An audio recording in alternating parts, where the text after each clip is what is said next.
একটা লইটা মাছের প্রিপারেশান চলছে।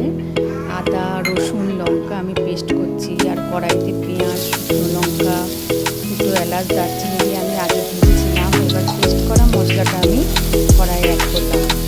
এটাকে বেশ একটু নেড়ে চেড়ে কষিয়ে নিতে হবে। তার মধ্যে হলুদ, নুন, সামান্য অল্প একটু চিনি এর মধ্যে দিয়ে আমরা ভালো করে এটাকে কষাবো।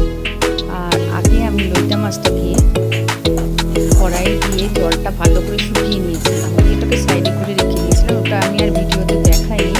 আমি জানি অনেকেই লইটা মাছ রান্না করে। এবার আমি ওই শুকনো লইটা মাছটাকে কড়াইয়ে দিয়ে দিলাম। এটা কিন্তু শুটকি না, এটা কাঁচা লইটা যেটা হয় সেইটা। শুটকিটা আমার বাড়িতে সবাই খায় না, আমি খুব পছন্দ করি। এবার দেখুন এই লইটা মাছটাকে আমি আস্তে আস্তে একদম চুরচুর করে একদম গুঁড়ো গুঁড়ো করে ফেলবো। আর ভীষণ একটু সময় তো লাগে, কষিয়ে কষিয়ে একদম দেখুন কড়াইয়ের সঙ্গে লেগে যাচ্ছে।